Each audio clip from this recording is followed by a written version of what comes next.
Very good evening to everyone. बहुत बहुत स्वागत है आप सभी का। Very good evening, good evening, good evening everyone. अरे अरे सब लोग आ गए। हेलो यार, Sultan, Noor Alam, Akshay, Aditya, Vishal, Nitin, Swapnali, Swati. Very good evening everyone. So I am so sorry for today's delay. ठीक है, so let's just start our today's session. तो आई होप सब लोग जुड़ गए होंगे।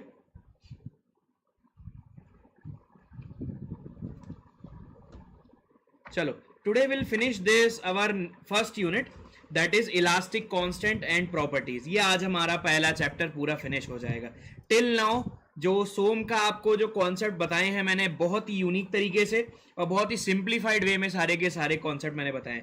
सो क्वेश्चन करने में आपको कोई डिफिकल्टी नहीं होगी। सो फ्रॉम टुमारो, कल की जो हमारी क्लास होगी वो डेडिकेटली क्वेश्चन आयर सेशन होगा और आपको इतने ब्यूटीफुल क्वेश्चंस कराऊंगा ना मैं, मजा आ जाएगा आप लोग को। कल का सेशन देखिए आप लोग, मजा आ जाएगा, सच में मजा आएगा।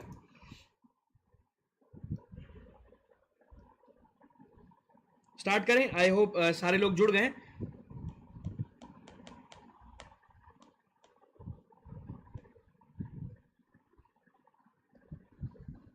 चलिए स्टार्ट करते हैं आज का सेशन। आज का सेशन और भी मस्त होने वाला है यार। जल्दी जल्दी, बाकी सारे लोग कहाँ रह गए यार। चलो स्टार्ट करते हैं आज का सेशन यार। आज के सेशन में हम लोग पढ़ेंगे भाई, हमारे आज का जो हमारा सेशन है, सो आप हेडिंग डालिए बल्क मॉडुलस। Bulk modulus. तो आज हमारा ये चैप्टर फिनिश हो जाएगा।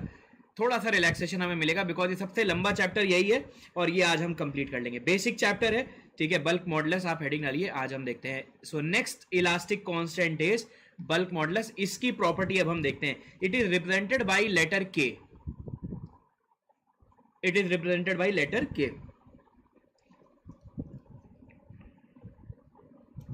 क्लियर हो गया?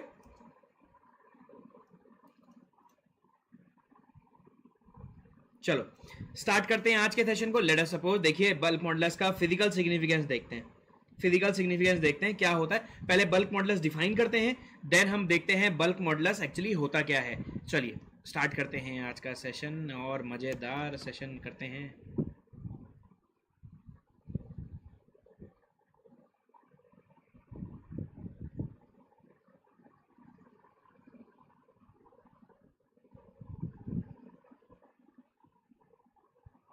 गुड इवनिंग यार दिनेश, गुड इवनिंग। चलो देखिए मैंने क्या किया, एक ये सैंपल लिया और इसमें मैंने क्या किया, ट्राई एक्सियल लोडिंग लगाई। अब हम समझ सकते हैं ट्राई एक्सियल लोडिंग क्या होता है। ठीक है, ट्राई एक्सियल लोडिंग क्या होता है अब हम समझ सकते हैं।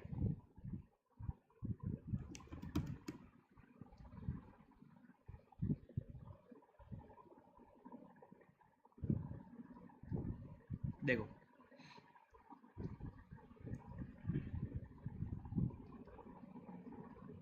ठीक है, देखिए हमने एक सैंपल लिया, एक एलिमेंट लिया और उस पर हमने ट्राई एक्सियल लोडिंग लगा दी। तो एक्स डायरेक्शन में सिग्मा एक्स, वाई डायरेक्शन में सिग्मा वाई डायरेक्शन में sigma Y and Z direction में सिग्मा जेड डायरेक्शन में सिग्मा जेड।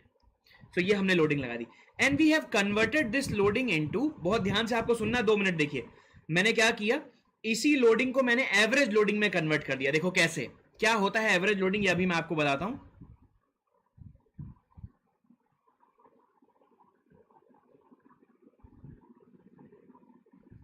देखो बहुत ध्यान से,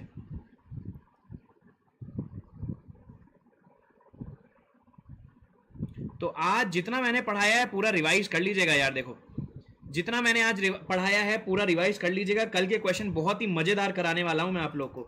ठीक है, मतलब इतने बढ़िया क्वेश्चन मैं आपको कराऊंगा कि दिमाग की जो नसें हैं पूरी हिल जाएंगी यार। बहुत रिवाइज करके आओगे तभी चीजें समझ में आएंगी कल, ठीक है ना। चलो, so we have converted this loading into average loading, into average loading. कैसे, देखिए बहुत ध्यान से।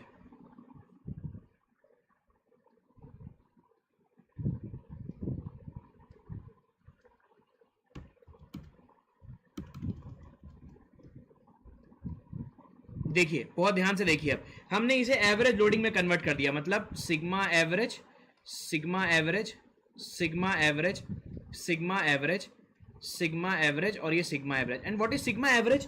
एवरेज स्ट्रेस, देखिए this sample will behave identically in a similar manner when you convert this stresses into average stress. And what is average stress?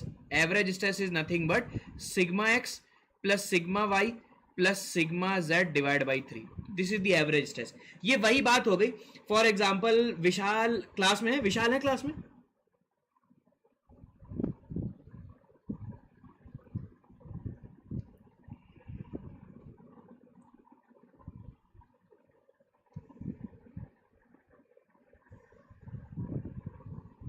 चलिए देखिए, ये वही बात हो गई कि देखो विशाल के एक टेस्ट में, ठीक है, फॉर एग्जांपल विशाल के 12th का जो टेस्ट हुआ उसमें फिजिक्स, केमिस्ट्री और मैथ्स था, ठीक है. फिजिक्स में विशाल को 30 में से आउट ऑफ 30, ठीक है, आउट ऑफ 30 विशाल को फिजिक्स में मिले 10 मार्क्स, केमिस्ट्री में विशाल को मिले 20 मार्क्स और मैथमेटिक्स में विशाल को मिले 30 मार्क्स, ठीक है. सो अब मैं क्या बोल रहा हूं कि विशाल को फिजिक्स में मिले 10 मार्क्स और केमिस्ट्री में मिले 20 मार्क्स और मैथमेटिक्स में मिले 30 मार्क्स, और मैं क्या बोल रहा हूं कि ऑन एन एवरेज विशाल को कितने मार्क्स मिले, एवरेज जो ऑन एन एवरेज विशाल को जो मार्क्स मिले 20 मार्क्स मिले, ठीक है. अगर मैं तीनों सब्जेक्ट में ऑन एन एवरेज 20 मान के चलूं तो total will be same, total will be 60, and इनका भी सम कितना है 30 20 10, दैट विल बी 60. सो देखिए material will behave in a similar manner when you replace this loading into average loading, ठीक है. So there won't be any difference. So this is known as average stress applied on the average transformation that is applied to the specimen. Clear हो गई ये वाली बात, ठीक है. So effect of sigma AV is same as that of sigma x, sigma y and sigma z. ये बात clear हो गई आपको?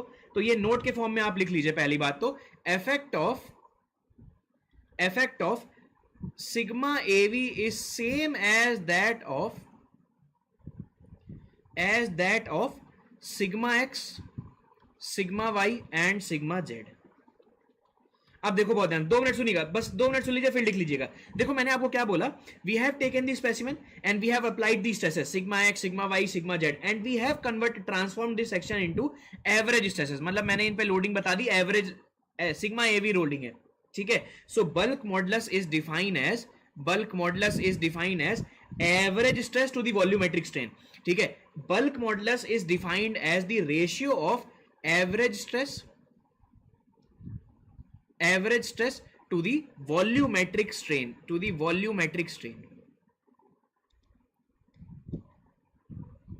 Average stress to the volumetric strain. So bulk modulus, इसका फिजिकल सिग्निफिकेंस भी देखेंगे अभी आप ये देख लीजिए. Bulk modulus is defined as the ratio of average stress to the volumetric strain, ये तो मैथमेटिकल फॉर्मूला हो गया, ठीक है. ये तो पूरा मैथमेटिकल फॉर्मूला हो गया. अब आप एक काम करो, पहले इतना लिखो, पहले आप इतना लिखिए फिर आगे बढ़ते हैं.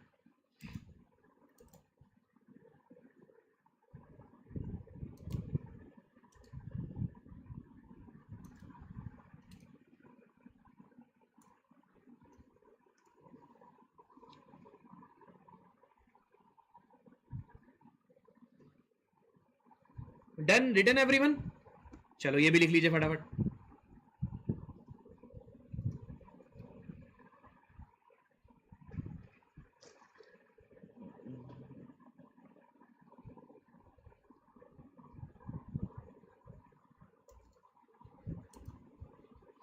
Average is also same as spherical stresses. Spherical stresses, no, they are a bit different.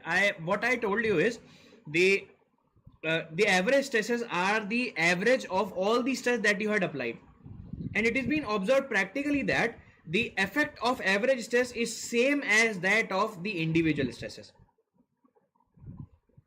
I mean, this average stress will give the same strain in the x direction that what is given by the x direction, sigma x and sigma y and sigma z. This average stress in the y direction will give the same strain as that is given by the sigma y, sigma x and sigma z. This average stress in the z direction will give the same strain in the z direction as well as in the y direction as well in the x direction, and that is what given by the sigma z, sigma x and sigma y. And in the later chapter I'll derive this, how this comes out. In the later chapter I will derive this, how this expression comes out, by giving a very practical situation and applying these stresses on, ठीक है. Or I'll try to make this expression derive on with the help of questions also. Done everyone. चलिए, now you write down the heading what is the physical significance of, you write down the heading what is the physical significance of bulk modulus. Done everyone. अब यहां से picture clear होगी कि आप heading डालिए physical significance of bulk modulus. Physical significance of bulk modulus. Now we'll see what is the physical significance of bulk modulus. We'll see कि what is the real meaning, what is the physical meaning of this expression bulk modulus. चलिए, in order to derive it, मैं क्या करता हूं यहां पर एक specimen ले लेता हूं.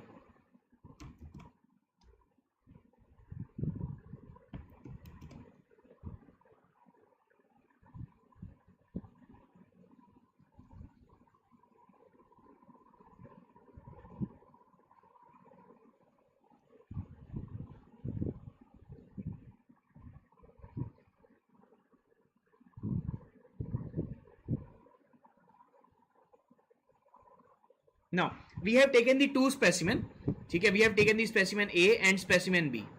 We have taken the two specimen and we have applied the same loading. Take two sample of same dimension, same stress, same dimension, but different material, but different material, but different material. The material for both these specimens are different, but everything except the material are same. The length is same, the width is same, the height is same, ठीक है, and the application of the stress is also same. Application of the stress is also same. Let us suppose the average stress that is being applied on both the sample is sigma average, sigma average, sigma average, sigma average, sigma average.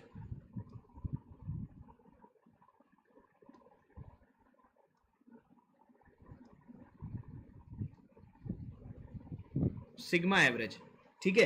We have taken the two sample, ठीक है, both the sample is of same dimension, the stress conditions are also same, but material of both the samples are different, ठीक है. Now what we have written is, we have written bulk modulus as, अब सुनिए बहुत ध्यान से, यहां पर 2 minute आप लोग सुनिएगा कि मैं क्या बताने वाला हूं, ठीक है, थोड़ा सा वेट करिए, बाद में लिख लीजिएगा, सुनिए बहुत ध्यान से. Bulk modulus is defined as the ratio of average stress to the volumetric strain, ठीक है. Now from this expression what I can write is as average stress is nothing but K into sigma V, K into volumetric strain, and for both the sample this is same, so I can write it as Ka bulk modulus of first sample into volumetric strain of first sample is equals to bulk modulus of second sample into volumetric strain of second sample. Now look at, now for example on application of average stress, ठीक है, on sample 1, for example on application of average strain on sample 1, let us suppose the volumetric strain in sample A is more than volumetric strain of B. अब दोनों को अगर equal करना है, इसका मतलब अब ये वैल्यू अगर बड़ी है, ये वैल्यू छोटी है, तो मतलब इस वैल्यू को बड़ा होना पड़ेगा, KB को बड़ा होना पड़ेगा, yes or no? It means that Ka is less than KB, Ka is less than KB. And what does this implies? ये क्या बता रहा है, जिस मटेरियल का बल्क मॉडुलस कम होगा उसमें वॉल्यूमेट्रिक स्ट्रेन ज्यादा आएंगे. फिर से सुनिए, जिस मटेरियल का बल्क मॉडुलस कम होगा उसमें वॉल्यूमेट्रिक स्ट्रेन ज्यादा आएंगे. एंड वॉल्यूमेट्रिक स्ट्रेन होता क्या है, वॉल्यूमेट्रिक स्ट्रेन क्या होता है, इसको मैं ऐसे भी बोल सकता हूं, देखिए बहुत ध्यान से, ठीक है. Ka into volumetric strain of A is equal to KB into volumetric strain of B. And what is volumetric strain? Volumetric strain is Ka into change in volume of the A upon original volume of the A is equal to KB into change in volume of the B upon volume of the B, and this can be cancelled out because you have taken both the sample of same dimension. So what does this implies that, ठीक है, what does this implies, ठीक है, the material who have the material who have more value, material who have less value of bulk modulus, ठीक है, that will show higher volume change.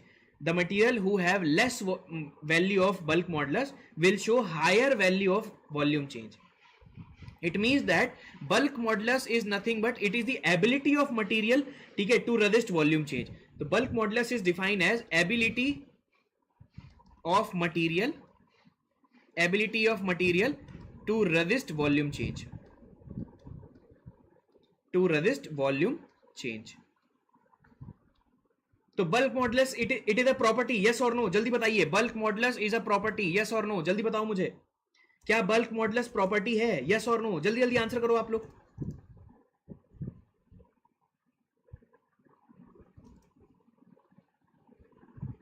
Yes, ठीक है. Bulk modulus it is a property. Why? Because it is depending on the material. Because it is depending on the material. Yes, bulk modulus is a property because it is depending on the material.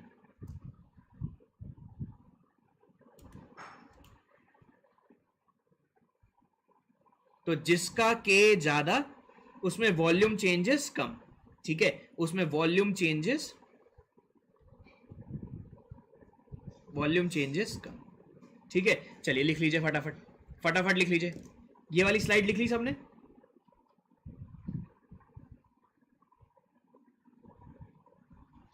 पहली वाली slide लिख ली सबने? जल्दी जल्दी बताओ यार, जल्दी जल्दी बताइए.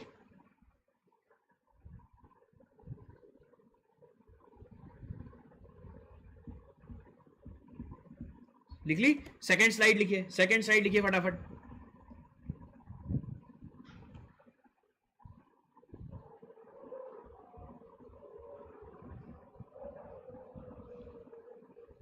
डन. थर्ड स्लाइड लिखिए फटाफट.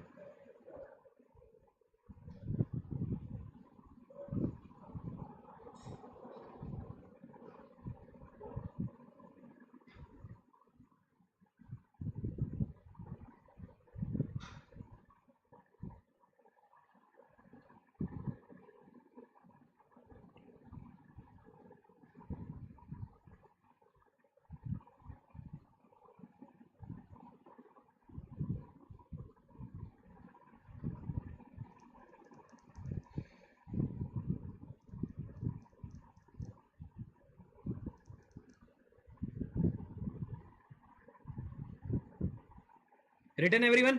चलो नेक्स्ट ये वाली स्लाइड लिख लीजिए.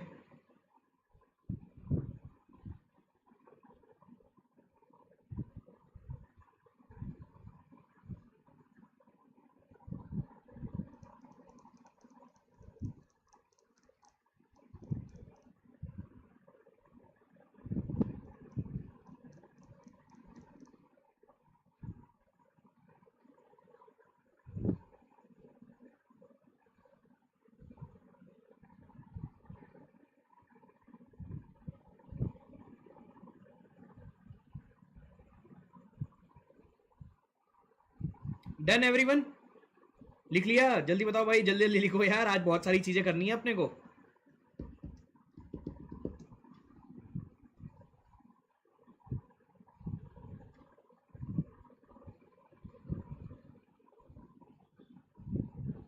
और थोड़ा जल्दी जल्दी लिखो यार, मुझे भूख भी लग रही है आज.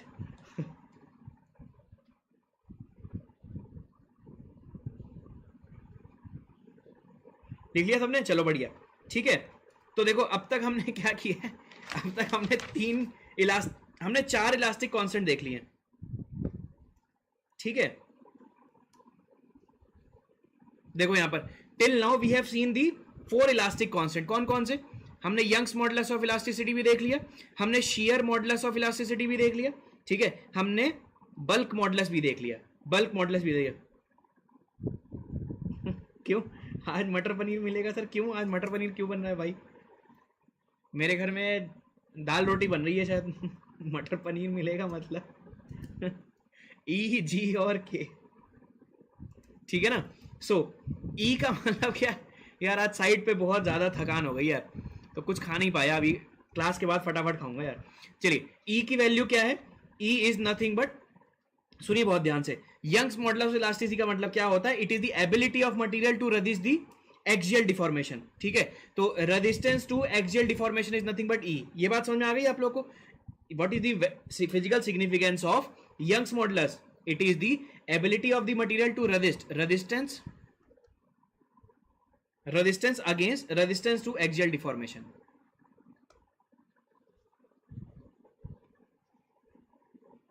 Resistance to axial deformation, right? What is G? G is the ability of the material to resist the shear changes, shear deformation, ठीक है। G is nothing but shear modulus. It is the resistance to shear deformation. And what is bulk modulus? Bulk modulus is nothing but it is the resistance to volume change. Resistance to volume change. इतनी बात clear हुई सबको? ये तीन parameter समझ में आ गए, E, K और G। And what is V? Poisson's ratio क्या है आपका? ठीक है, पॉइजॉन्स रेशियो क्या है? The ratio of lateral strain, ठीक है, lateral strain to the longitudinal strain is constant. मतलब क्या हो गया? When there is a increase in length in the longitudinal direction, it is observed that there will be decrease in length in the lateral direction. Yes or no? So it is observed that when there is a lateral longitudinal strain, ठीक है, when there is a increase in length in the longitudinal direction, there will be a decrease in the length in the lateral direction.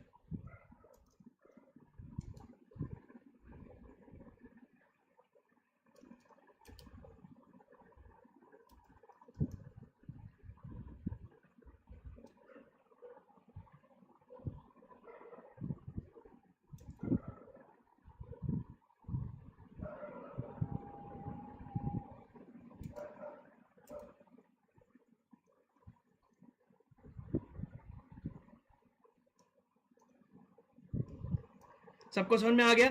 चलिए, you write down a note लिखिए फटाफट, note लिखिए। Done everyone? You write down a note लिखिए। देखो note में क्या लिखाने वाला हूं मैं। अभी आपने क्या देखा? This average stress is nothing but sigma x plus sigma y plus sigma z by 3, ठीक है। तो हम यहां से ये लिख सकते हैं, sigma x plus sigma y plus sigma z is nothing but 3 times of the sigma average. And volumetric strain is defined as, कल हमने देखा था volumetric strain, it is defined as sigma x plus sigma y plus sigma z by E into 1 minus 2 times of the Poisson's ratio. So in place of sigma x, sigma y, sigma z मैं क्या लिख सकता हूँ? 3 times of the average stress. So it is written as 3 times of the average stress upon Young's modulus of elasticity 1 minus 2 mu. ठीक है, और ये volumetric strain हो गया। इसे यहां ले आता हूं, इसे यहां ले आता हूं, ठीक है। तो दिस विल कन्वर्ट इनटू, ठीक है, Young's modulus of elasticity is equal to 3 times of the average stress upon volumetric strain into 1 minus 2 times of the Poisson's ratio, and average stress to the volumetric strain is nothing but bulk modulus. तो Young's modulus is nothing but 3k 1 minus 2 mu. देखिए ये prove हो गया, ये कई बार exams में आता है। देखो प्रूव हो गया कि नहीं हो गया? सिंपल प्रूफ है कि नहीं है इसका? ये देखिए, बहुत ध्यान से देखिए, समझ में आया सबको?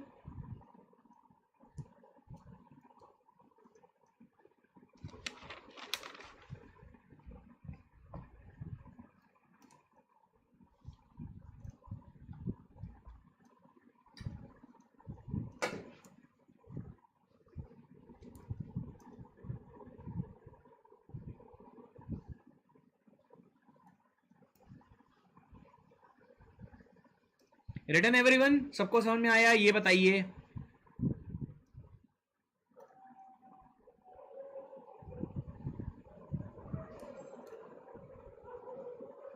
देखो सिंप्लीफाइड स्ट्रेस इसका एग्जांपल है, सिंप्लीफाइड एक्सप्रेशन है ये।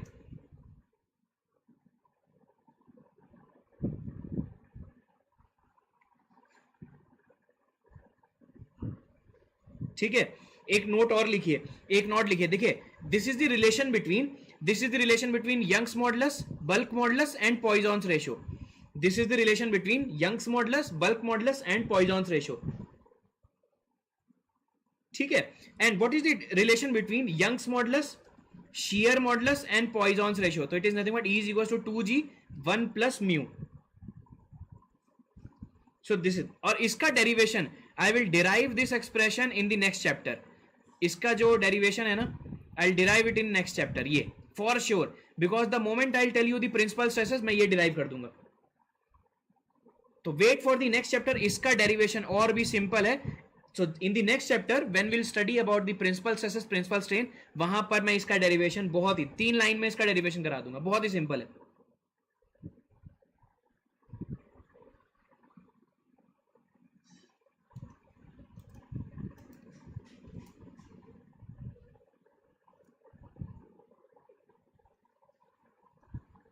ठीक है, अब देखिए एक और नोट लिखिए. I hope written everyone, note लिखिए.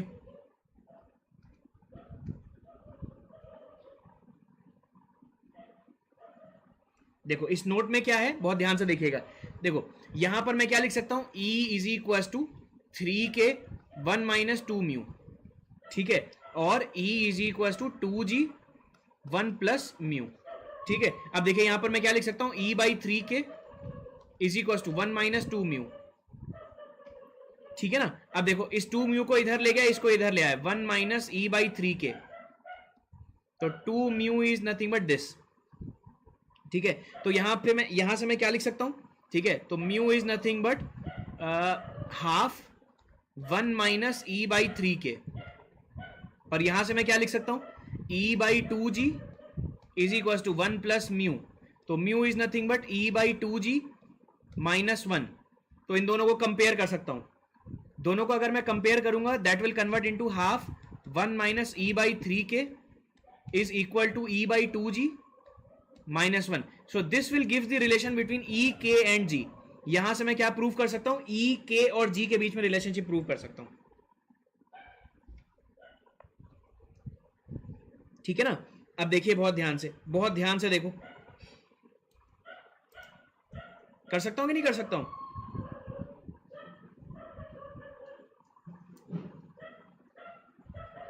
देखो एलसीएम ले लेते हैं. एलसीएम अगर आप लेंगे तो what will be the LCM. यहां पर आप इस एक्सप्रेशन को अगर सॉल्व करेंगे, फ्रॉम दिस एक्सप्रेशन हमें अल्टीमेटली क्या बनाना है, दिस.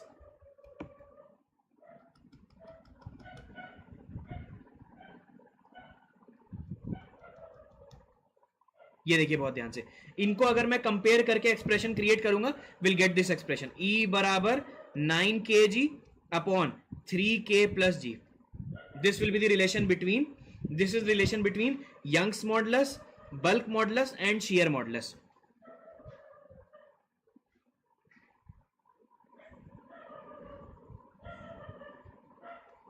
देखिए ये भी हमने डिराइव कर दिया, ये भी हमने डिराइव कर दिया. E is equal to 9kg upon 3k plus g.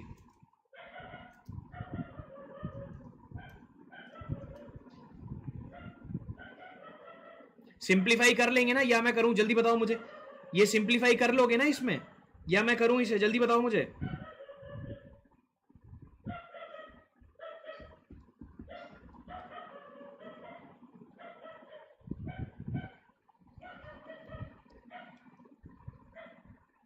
नहीं होगा तो जल्दी कर लीजिए. आप देखो 3k minus E upon 6k, आसान भी है यार. देखो ना 3k minus E upon 6k is equal to क्या हो जाएगा, E minus 2g upon 2g, है ना. सो दिस विल ये 3 हो जाएगा, दिस विल बी 3. ठीक है ना. अब ये 3 और इधर ये 3k और ये आपका 2g हो गया, ये g हो गया. ठीक है, तो ये आपका हो जाएगा 3kg minus eg is equal to ek minus 2kg. ये आपका हो जाएगा 6, 3 और ये हो जाएगा 6.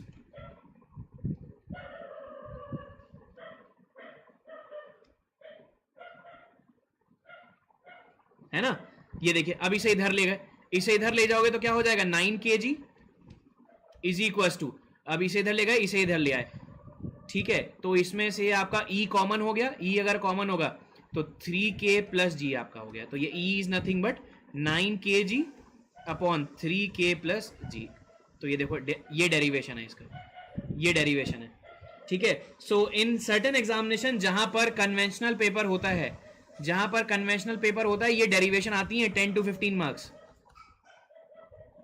फॉर एग्जाम्पल एसएससी जेई का कन्वेंशनल में आती है, ठीक है, एसएससी जेई कन्वेंशनल में आता है, कभी कभी ईएससी मेंस में भी आया हुआ है। स्टेट सर्विसेज के जहां पर राइटिंग पेपर होता है ना, वहां पर आता है कन्वेंशनल पेपर में। तो ये डेरिवेशन करना आना बहुत जरूरी है। Written everyone?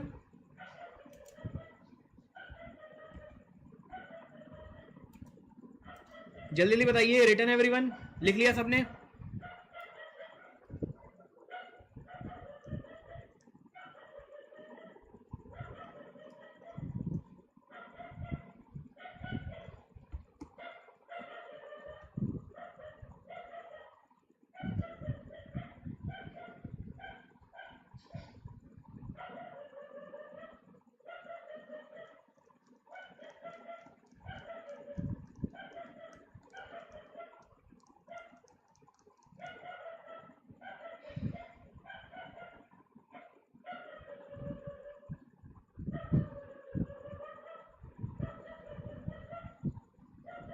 डन? चलिए बढ़िया, ठीक है। देखो अब बहुत ध्यान से देखिए। So till now we have derive 3 expression. हमने 3 एक्सप्रेशन अभी तक डिराइव कर दिए। कौन कौन से? E बराबर 3k 1 माइनस 2 म्यू और E बराबर 2g 1 प्लस म्यू, ठीक है। एंड E बराबर 9kg upon 3k plus g। ये 3 हमने अभी तक डिराइव कर दिए।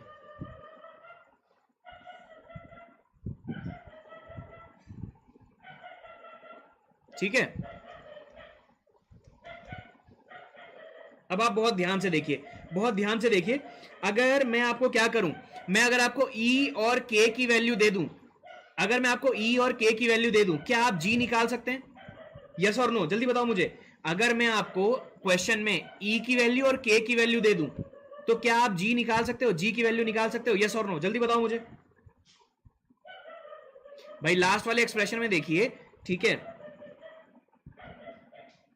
ना, निकाल सकते हैं नहीं निकाल सकते हैं? और अगर मैं आपको कोई अगर मैं आपको देखो E और K की वैल्यू दे दूं, तो आप G निकाल सकते हैं। और अगर आप G निकाल सकते हैं, तो आप पॉइजॉन्स रेशियो भी निकाल सकते हैं।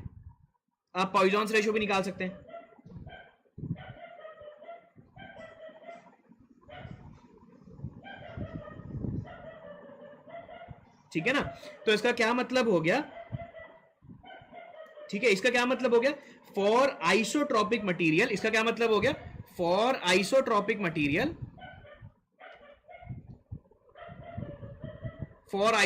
मटेरियल, ठीक है, we need only 2 elastic constant to get all the constant. Yes और no? For isotropic material we need 2 elastic constant to get all the elastic constant. जल्दी बताओ मुझे, यस और no?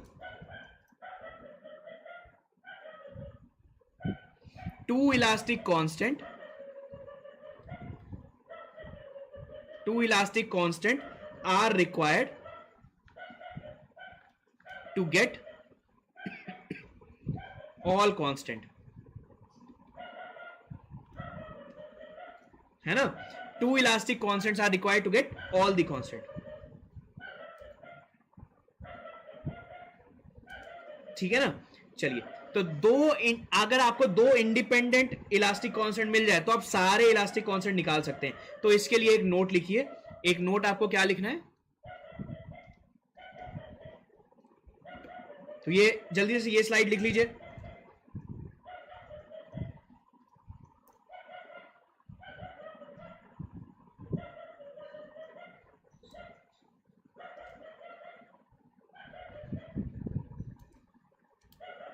Written everyone?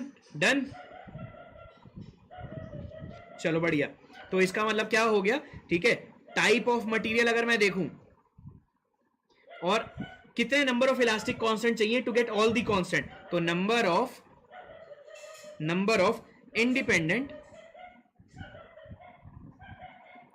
Independent elastic constant. ठीक है ना? सो isotropic material के लिए अभी हमने देखा, आइसोट्रॉपिक हो गया, ऑर्थोट्रॉपिक हो गया और एनआइसोट्रॉपिक।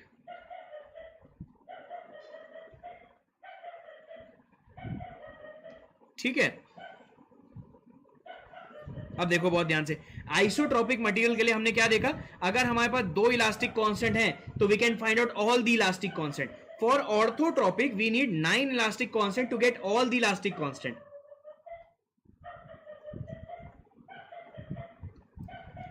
ठीक है, एन आइसोट्रॉपिक में we need to get 21 elastic constant to get all the elastic constant.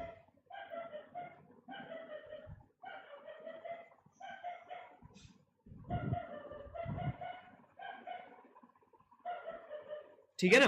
अब देखिए आइसोट्रॉपिक मटेरियल क्या होता है, मतलब जिसकी हर, एक मिनट रुकिएगा, ये स्ट्रीट डॉग को मैं भगा के आता हूं यार, एक मिनट रुकिएगा।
उसे बता के आता हूँ भाई, मैं पढ़ा रहा हूँ यार, चुप हो जा।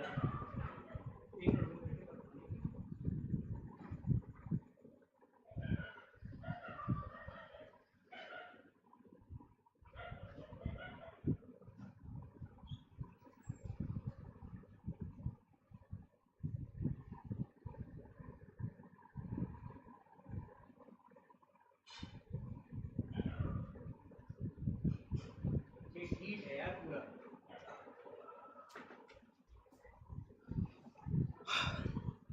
चलिए गाइस स्टार्ट करते हैं।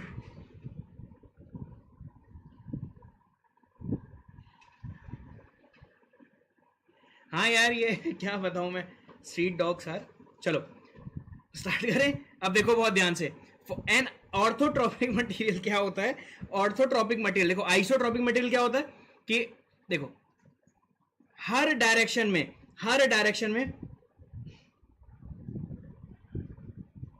ठीक है, देखिए हर डायरेक्शन में प्रॉपर्टी क्या होगी, सेम होगी। आइसोट्रॉपिक मटेरियल क्या होते हैं, हर डायरेक्शन में प्रॉपर्टी सेम होती है।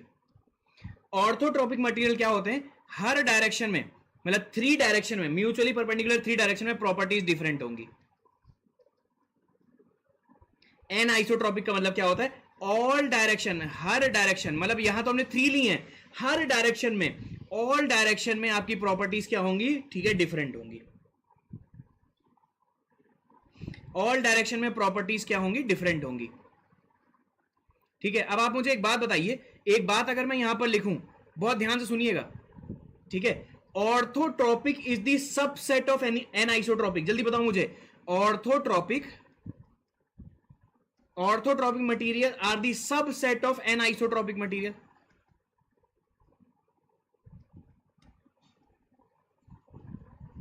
यस और no? Yes, orthotropic is the subset of anisotropic material. ये ध्यान रखिएगा, बहुत इंपॉर्टेंट है। Orthotropic materials are the subset of the anisotropic material.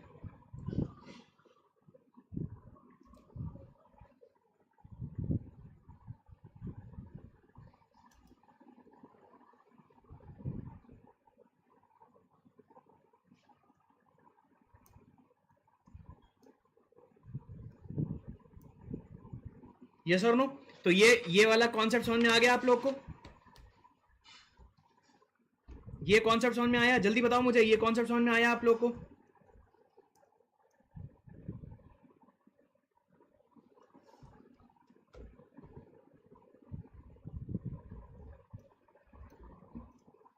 चलिए नेक्स्ट हेडिंग डालिए, ठीक है, नेक्स्ट हेडिंग आप लोग डालिए. Now will proceed towards the next heading, volumetric strain in cylindrical bar. देखो ये देखते हैं, volumetric strain in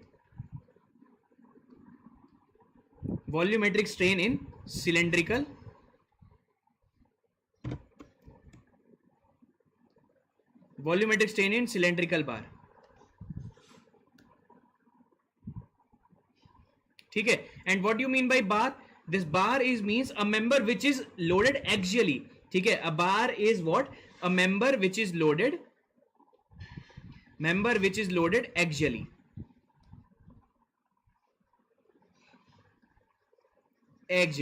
Which is loaded axially. ठीक है ना. And what is beam?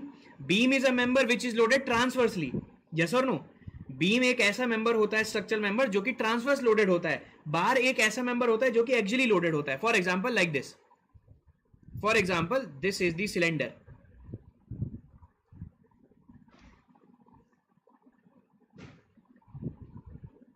This is the cylinder.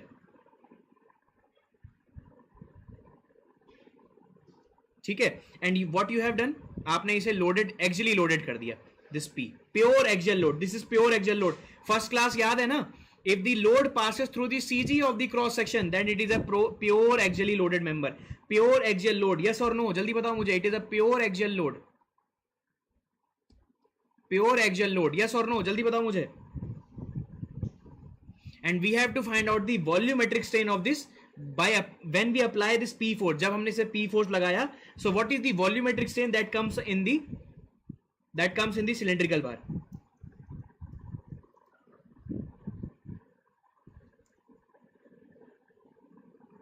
ठीक है, what is volumetric strain? Volumetric strain is defined as the change in volume to the original volume. Yes or no? Volumetric strain is change in volume to the original volume. Volumetric strain is change in volume to the original volume. अब देखिए बहुत ध्यान से. In order to get the volumetric strain, we need to find out the volume. What is the volume of the material? What is the volume of the cylinder? If the length of the cylinder is L,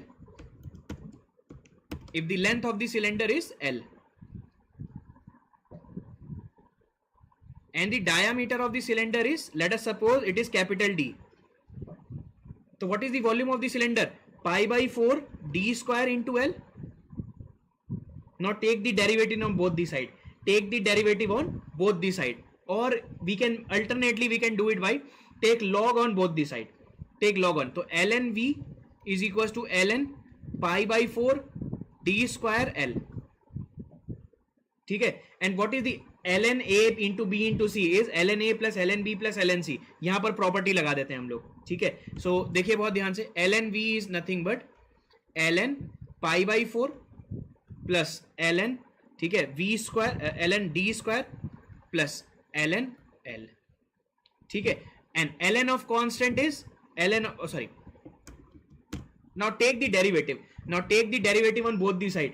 Derivative of ln V is 1 by V and the V is dV is equals to derivative of ln pi by 4. Derivative of ln pi by 4 is 0. ठीक है, now ln D square, derivative of ln D square is nothing but, ठीक है, 2 times of the ln D, 2 times of the ln D और 2 times of the ln D, and ln D का derivative कितना हो जाएगा? ठीक है, 1 by D into dd plus ln L का डेरिवेटिव कितना हो जाएगा? 1 by L into dl. 1 by L into dl. So change in diameter upon the original diameter is nothing but change in length upon original length is nothing but, this is nothing but the longitudinal strain. And change in diameter to the original diameter is nothing but the lateral strain. So change in volume to the original volume is volumetric strain. So in cylinder, volumetric strain is defined as 2 times of the lateral strain plus longitudinal strain. ये सबको समझ में आया? तो in cylinder volumetric strain is defined as 2 times of the lateral strain plus longitudinal strain. ये आप डब्बे में भर लीजिए. So another we have completed a very beautiful concept.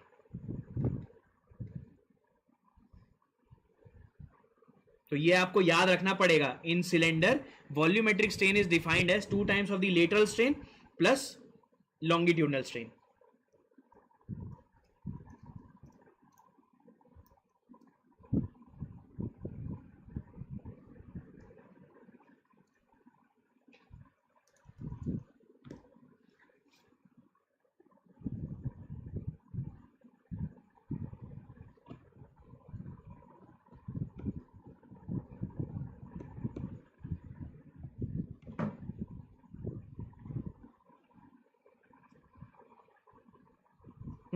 ये लीजिए, प्रीवियस पेज ले लीजिए.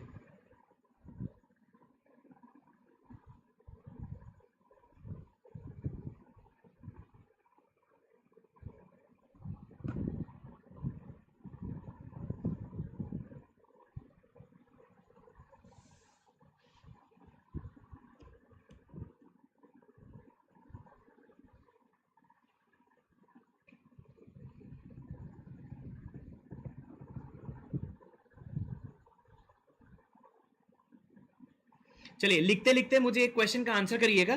क्यूब जब हम ले रहे थे, क्यूब में जो वॉल्यूमेट्रिक स्ट्रेन होता है वो क्या होता है?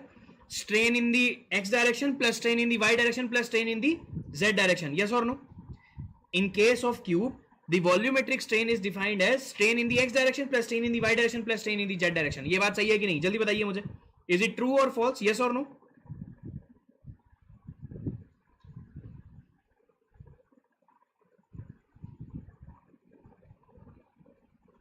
Yes. Yes. और सिलेंडर में क्या हो गया? सिलेंडर में लॉन्गिट्यूडनल स्ट्रेन का आपका 2 टाइम्स हो गया. ठीक है, सॉरी, लेटरल स्ट्रेन का 2 टाइम्स और लॉन्गिट्यूडनल स्ट्रेन.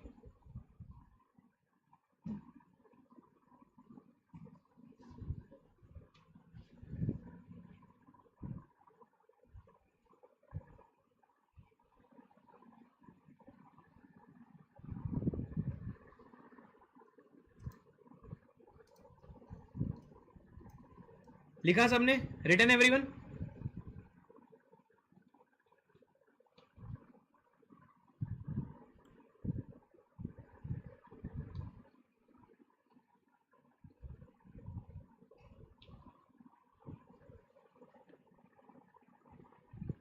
अब देखिए, एक और नोट आपको क्या लिखना है. ये change in diameter to the original diameter, हमने क्या लिखा है इसे? Change in diameter to the original diameter is lateral strain. That is also known as diametrical strain. Diametrical strain. Diametrical strain. And this diametrical strain is also known as radial strain. How it is known as radial strain? देखिए बहुत ध्यान से. Diameter can be written as 2 times of the radius. Derivative of 2 times of the radius upon 2 times of the radius. This 2 and 2 can be cancelled out, and this strain is also known as radial strain. This strain is also known as radial strain. तो ये note के form में आप लिख लीजिएगा.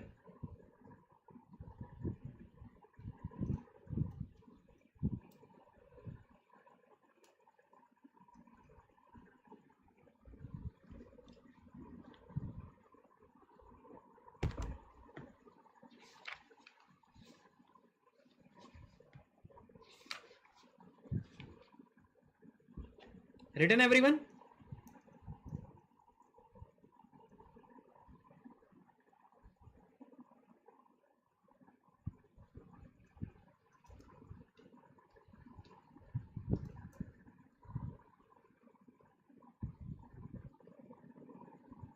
चलो बढ़िया.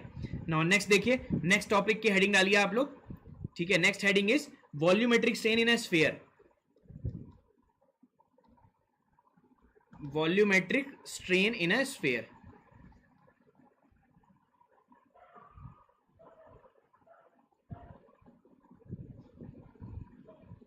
Volumetric strain in a sphere, ये हेडिंग डालिए आप लोग. Now will take up the sphere.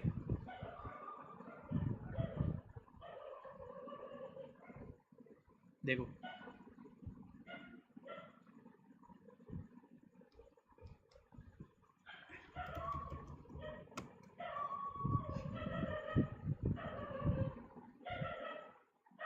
let us suppose this is a sphere of radius r.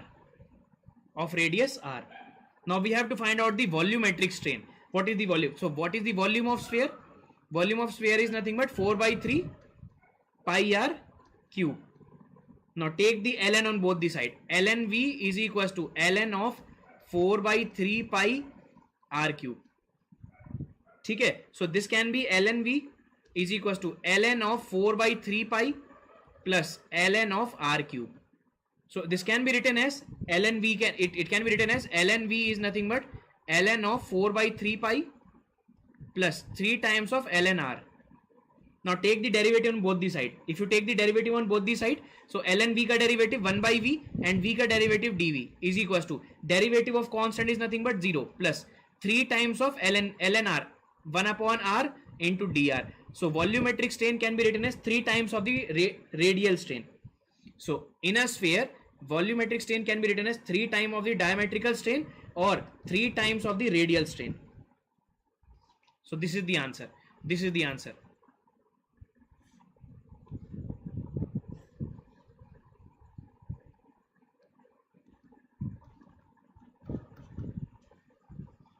Volumetric strain is nothing but the 3 times of the diametrical strain or 3 times of the radial strain. So radial strain can also be written as the diametrical strain, yes or no?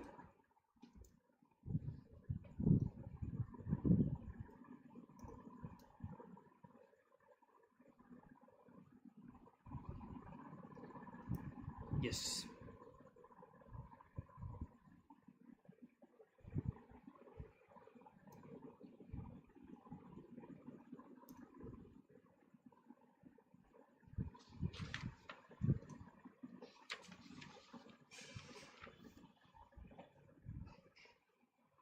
लिख लिया सबने? जल्दी जल्दी बताइए, मुझे मजा आ रहा है अब तक? ये बताइए, मोर और लेस आज का जो हमारा लेक्चर था मैथमेटिकली चल रहा है अभी तक?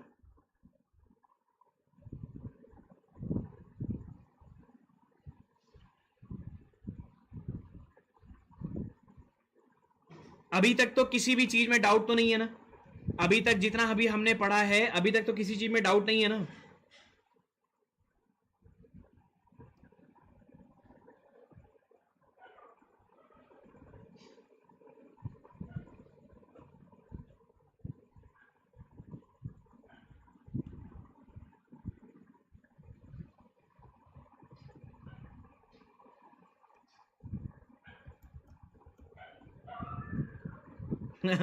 हर एक पॉइंट 1 करोड़ का है, ठीक है ना? हर एक पॉइंट 1 करोड़ का है. सोचो आपने कितने. Yes, by the same procedure we can find out the volumetric strain of cone. ठीक है, any other geometry, any geometry.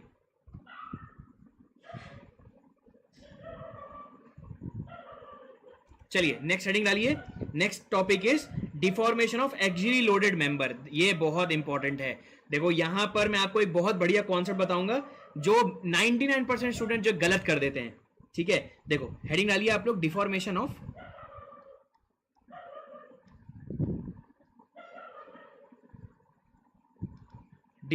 Of axially loaded member.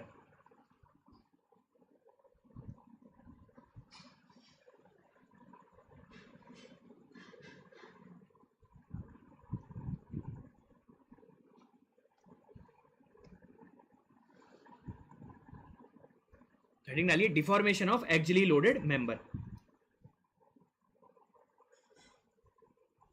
अबे ये हेडिंग देखते ही मतलब मन में ये मत सोचना पीएल बाई यही. ठीक है, लोग रटने लग जाते हैं पीएल अपॉन ए. देखो इसके पीछे कॉन्सेप्ट बताता हूं मैं आप लोग को, एक बहुत ही बढ़िया कॉन्सेप्ट बताऊंगा, बहुत बढ़िया कॉन्सेप्ट बताऊंगा आप लोग को. चलो ये हेडिंग डालते हैं. ये देखिए, देखो बहुत ध्यान से. Let us suppose we have a axially loaded member.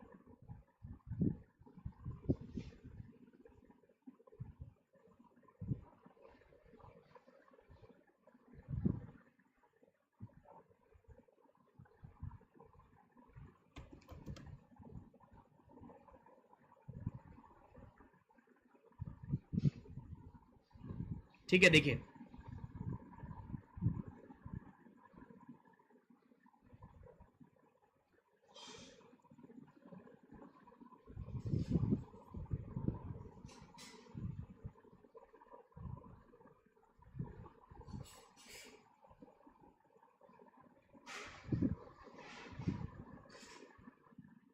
this is what a axially loaded member, yes or no?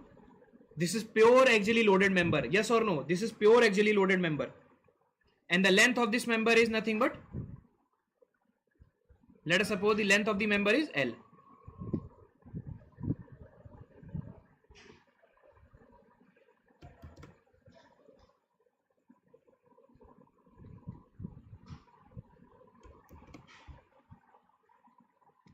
pure axially loaded member, length of the member, let us suppose this is L.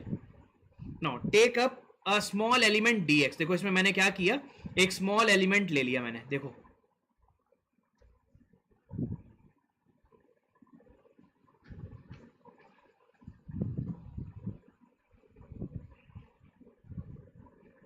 मैंने क्या किया है कि small element ले लिया, देखो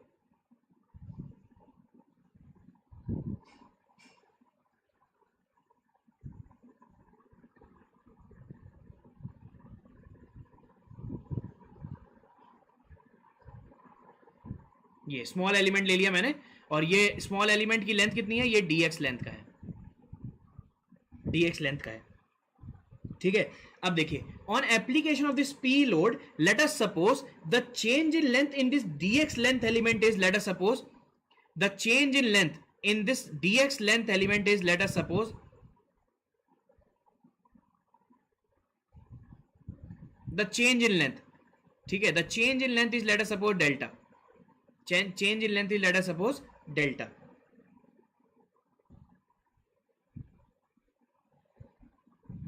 clear हो गई वाली बात। तो अब तक आपने क्या देखा, एक्सियली लोडेड मेंबर है, एक्सियली लोडेड मेंबर है, इसका मतलब क्या हो गया कि प्योर एक्सियल लोड लगाया आपने, ठीक है। One of the assumption is pure axial load, pure axial load, pure axial load मतलब इसेंट्रिसिटी नहीं है, बेंडिंग नहीं है, सिर्फ एक्सियल लोड आ रहे हैं, प्योर एक्सियल लोड है। और क्या है, load is with in elastic limit, load is with in elastic limit, load is with in elastic limit, ठीक है, load is with in elastic limit. अब बहुत ध्यान से देखिएगा, बहुत ध्यान से देखिएगा। तो आपने यहां पर क्या देखा, strain in the dx element, strain in the dx element is nothing but change in length upon original length. देखो ये सही लिखा है, strain of the dx length element is nothing but change in length upon original length, ये सही है, ठीक है। Strain in the dx length is change in length to the original length. अब बहुत ध्यान से देखिए, the load which and what is load, if load is within elastic limit, Hooke's law is valid, if load is within elastic limit, Hooke's law is valid। what is Hooke's law, stress is directly proportional to strain, ठीक है, stress is directly proportional to strain, and what is stress, force per unit area, force per unit area is equals to Young's modulus into what is strain, change in length to the original length, change in length to the original length। तो यहां से मैं delta निकाल सकता हूं, यहां से delta निकाल सकता हूं कि नहीं निकाल सकता हूं, तो delta can be written at as, delta can be written as p into dx upon a times of e, p into dx upon a times of e। इतना क्लियर हो गया। तो ये जो डेल्टा है, this delta is the deformation of dx length, पूरे l length का deformation कितना हो जाएगा, विल इंटीग्रेटेड। भाई जो आपका डेल्टा है, this is the deformation of dx length, और टोटल लेंथ अगर l का निकालना पड़ेगा, हमें इंटीग्रेट करना पड़ेगा। तो इंटीग्रेट जब मैं करूंगा, ठीक है, सो टोटल इलोंगेशन अगर मुझे चाहिए, total elongation, total elongation is nothing but integration of 0 to l p dx upon a into e। अब देखिए, अगर लोड कांस्टेंट है, अगर लोड ग्रेजुअल है, तो लोड को बाहर निकाल सकता हूं मैं। अगर आइसोट्रोपिक मटेरियल है तो आप E को बाहर निकाल सकते हैं, because E is constant through out the length. तो इसका मतलब क्या हो गया, एक और अजम्पशन हमने क्या मान लिया इसमें, material is isotropic and homogeneous. और देखिए, अगर क्रॉस सेक्शनल एरिया कांस्टेंट है तो ये भी इंटीग्रेशन के बाहर आ सकता है, इंटीग्रेशन के बाहर आ सकता है। इसका मतलब एक और अजम्पशन हमने क्या ले लिया, मटेरियल आपका होमोजीनियस है और आइसोट्रोपिक है, और साथ ही साथ मटेरियल आपका क्या है, प्रिज्मेटिक भी है। प्रिज्मेटिक अगर है, फॉर प्रिज्मेटिक क्रॉस सेक्शन, अब देखो integration of 0 to l dx, integration of 0 to l dx क्या हो जाएगा, x हो जाएगा, यस और नो। भाई इस इंटीग्रेशन को सॉल्व करोगे तो x की पावर 0 है ना, इंटीग्रेशन ऑफ x की power x, integration of x क्या होता है, x की पावर n+1 अपॉन n+1, तो ये x हो जाएगा। सो px upon a into e, और ये x की लिमिट कहां से कहां तक है, 0 टू l, तो ये क्या हो जाएगा, pl अपॉन ए हो जाएगा कि नहीं हो जाएगा, टोटल डिफॉर्मेशन pl अपॉन ए हो जाएगा कि नहीं हो जाएगा। सो इसका क्या मतलब हो गया, इस डेरिवेशन में 4 असम्पशन है, ये याद रखना है आपको। ये डेरिवेशन, ये एक्सप्रेशन pl अपॉन ए तभी वैलिड है जब आपका मटेरियल क्या हो, प्रिज्मेटिक हो, होमोजीनियस हो, आइसोट्रोपिक हो, एक्सियल लोड हो और लास्ट वन इज जल्दी बताओ मुझे, लोड आपका इलास्टिक लिमिट में हो। सो ये अजम्पशन पूछे जाते हैं। तो डिफॉर्मेशन, ठीक है, deformation of actually loaded member is PL upon A. इसके पीछे 4 अजम्पशन है। मेंबर आपका प्रिज्मेटिक होना चाहिए, होमोजीनियस आइसोट्रोपिक होना चाहिए, load with in elastic limit होना चाहिए, और लोड एक्सियल होना चाहिए। समझ में आया?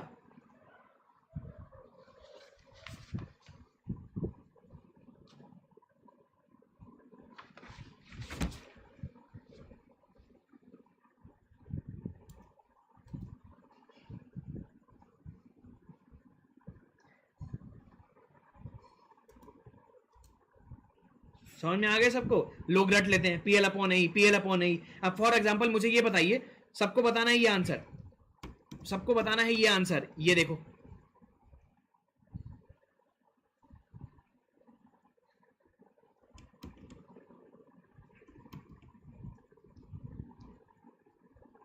ये बताओ मुझे, इसके लिए अगर मैं इसमें पी लोड लगाऊं तो इसके लिए भी डिफॉर्मेशन यही होगा क्या? इसके लिए deformation of this member is PL upon A, yes और नो, जल्दी बताओ मुझे। Deformation for this member is PL upon A, yes और नो, जल्दी बताओ मुझे, जल्दी बताओ मुझे।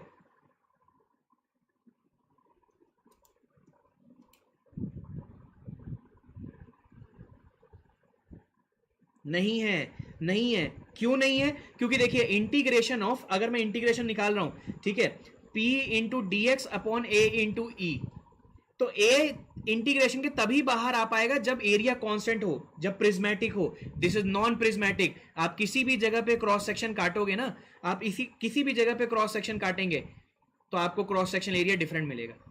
आप किसी भी जगह पे क्रॉस सेक्शन काटेंगे तो आपको क्रॉस सेक्शन एरिया डिफरेंट मिलेगा। सो ये आपका आंसर क्या हो जाएगा? नो हो जाएगा। तो इसके लिए पीएल अपॉन ए नहीं है, कट्टा मार दो इस पे।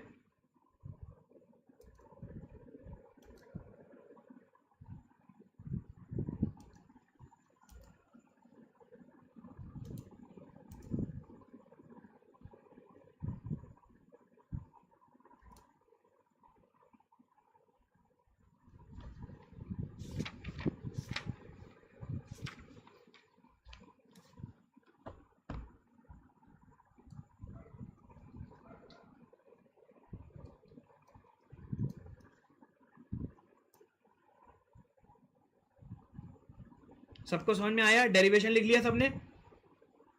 लिख लिया एक्सप्रेशन? जल्दी बताइए मुझे, ये लिख लिया सबने, ये वाली स्लाइड?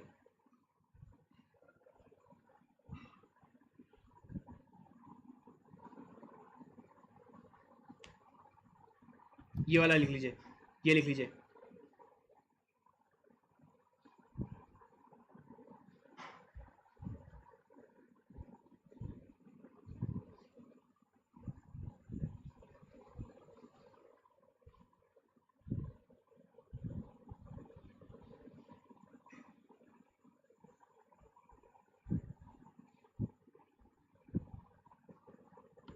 ये भी लिख लीजिए।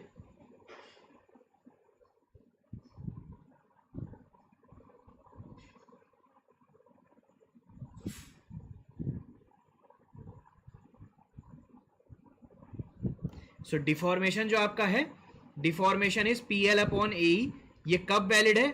जब आपके अजम्पशन क्या हो? मटेरियल आपका होमोजीनियस हो, आइसोट्रॉपिक हो। मटेरियल आपका होमोजीनियस है, आइसोट्रॉपिक है, और आपका क्या है? मटेरियल लोड जो है एक्सियल होना चाहिए, लोड एक्सियल होना चाहिए, और लोड इलास्टिक लिमिट में होना चाहिए, और आपका जो एरिया है वो कांस्टेंट होना चाहिए, मतलब प्रिज्मेटिक होना चाहिए मेंबर। क्लियर हो गई?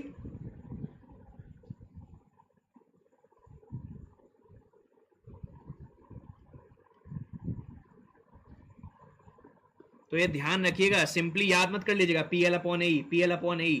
एग्जाम में यही दे देगा, कॉन्सेप्ट है कि नहीं है? ये कॉन्सेप्ट दे देगा, आप पीएल अपॉन ए निकाल के खुश हो जाओगे, एग्जाम के बाहर आके लोगों से डिस्कस भी करोगे। कोई तेरा क्या आंसर आया? मैंने पीएल अपॉन ए लगाया, वो भी कहेगा मैंने भी पीएल अपॉन ए। चल तेरा भी सही, मेरा भी सही।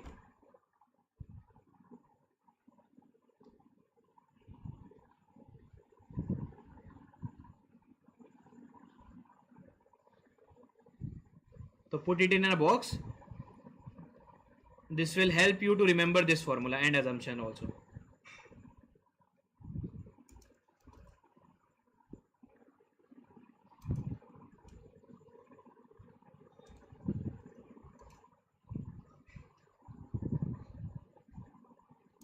चलिए, now will see the next point. Next point हमें क्या देखना है, बहुत ध्यान से देखिए. I hope written everyone. जल्दी जल्दी कमेंट करिए, मुझे लिख लिया सबने.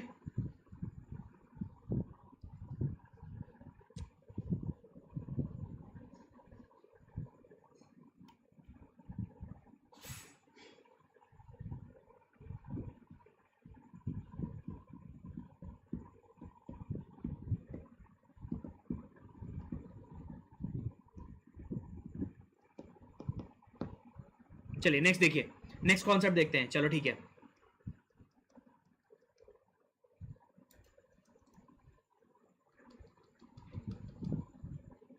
चलो नेक्स्ट कॉन्सेप्ट क्या है, नोट लिखिए. And this note will be helpful for your interview. If you are appearing for an interview, किसी भी इंटरव्यू के लिए अगर आप अपियर कर रहे हैं, that will help you out. This will help you out in any of the many of the interview. ठीक है, अब देखो बहुत ध्यान से. Now I have taken a bar. ये देखिए,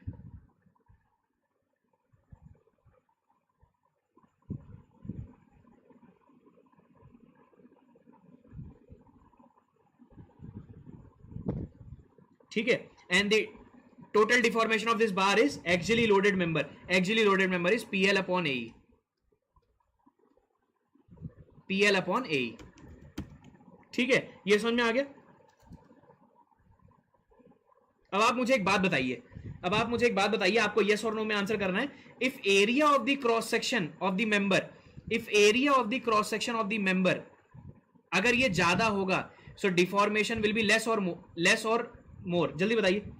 if the area of the cross section is more, then deformation in this member will be less और मोर. जल्दी बताइए.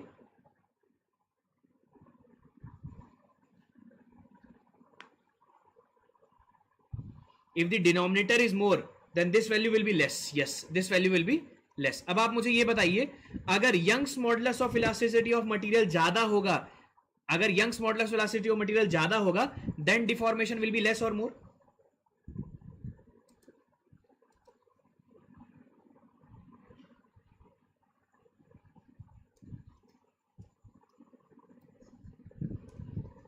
Again less. यस, और हमें पता ही है यंग्स मॉडुलस होता क्या है. It is the ability of the material to resist the axial deformation.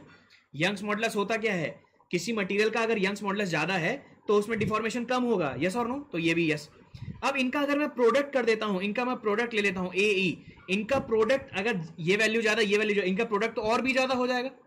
So deformation will be more और लेस हो जाएगा. यस और नो. अगर मैं इनका प्रोडक्ट लेता हूं, इनका प्रोडक्ट अगर बहुत ज्यादा है, so deformation will be very less. Yes और no.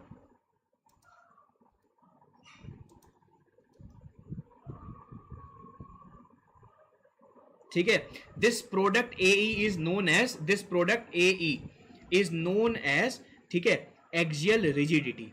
Axial rigidity. This product A is known as axial rigidity. It means that if axial rigidity is high, then deformation in the member will be very less. ठीक है, if axial rigidity is high, if axial rigidity is high, ठीक है, deformation will be less. Deformation will be less.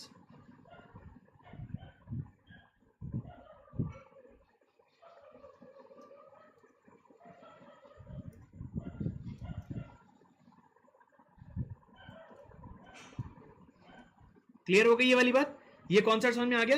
AE is known as axial rigidity.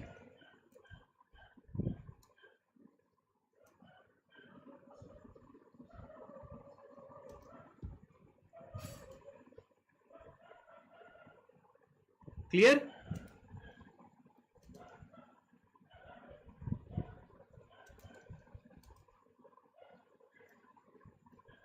And the last topic for today's class, आज की class का last topic करते हैं हम लोग. ठीक है,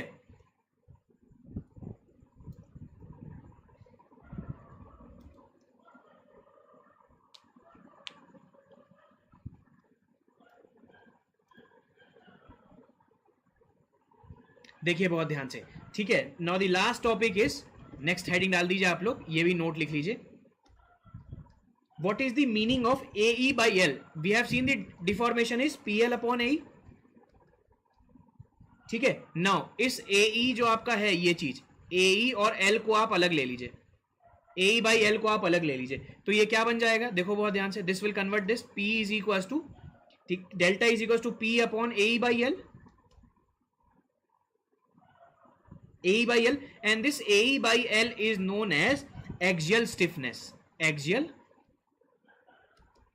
stiffness.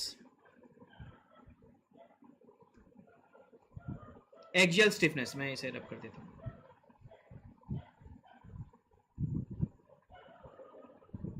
Axial stiffness. AE by L is known as axial stiffness. अब देखो AE by L को कैसे डिनोट करते हैं, बहुत ध्यान से देखिए, बहुत ध्यान से देखिए।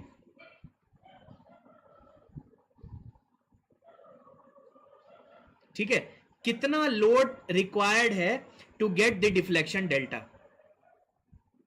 बहुत ध्यान से देखिए, what is the load required under given load, ठीक है। This axial stiffness is defined as under given load, what is the deformation? देखो A by L is defined, it can be taken as, अगर मैं इसे इधर ले जाऊं, इसे नीचे ले आऊं, so what is under the given load, what is the deformation? Axial stiffness का फिजिकल सिग्निफिकेंस क्या होता है? Under given load, under given load what is the deformation, ठीक है, what is the deformation?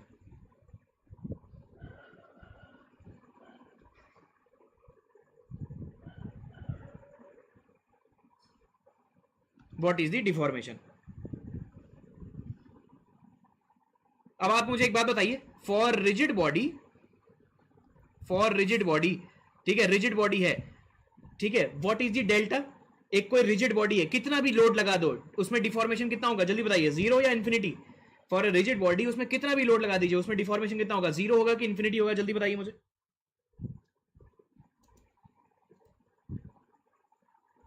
Zero, zero, yes, zero, zero, ठीक है। इसका क्या मतलब हो गया? A by L axial stiffness, stiffness is nothing but it has p by delta. If delta is zero, that is infinity. It means that if a body is rigid, that have infinite stiffness, that will have infinite stiffness. So it means that for rigid body, axial stiffness is infinity. So it was asked in engineering service examination. ये ESE pre में आया हुआ है, for axial for rigid body, for rigid body axial stiffness is infinity. सबको समझ में आया? सो एक बताता है एक्सियल रिजिडिटी, ठीक है, एक बताता है एक्सियल स्टिफनेस।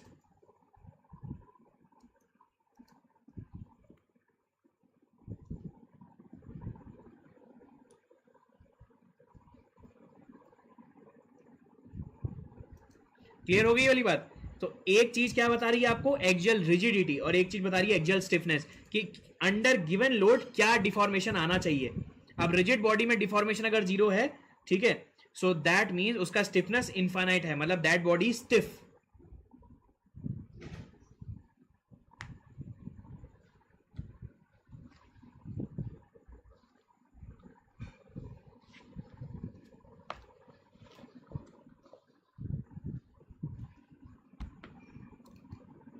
सबको सारी चीजें आज की समझ में आ गई?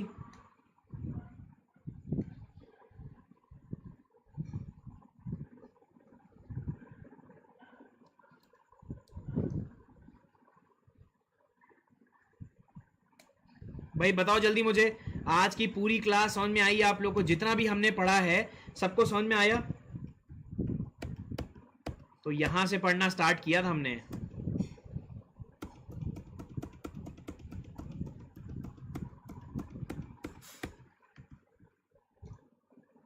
ठीक है, सो आप रिवाइज करते रहें गाइस, ठीक है, इसी तरीके से आप रिवाइज करते रहें। कल फिर, है ना, बल्क मॉडुलस हो गया, एवरेज स्ट्रेन हो गया, ठीक है। सो कल फिर हम लोग, सबको समझ में आ गया ना फिजिकल सिग्निफिकेंस ऑफ के?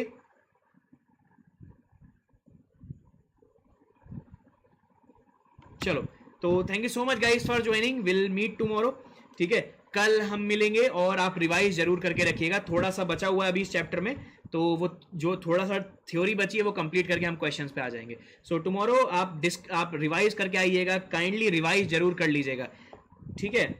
Thank you so much guys, thank you so much for joining and do take care of yourself, बहुत अपना ध्यान रखिए।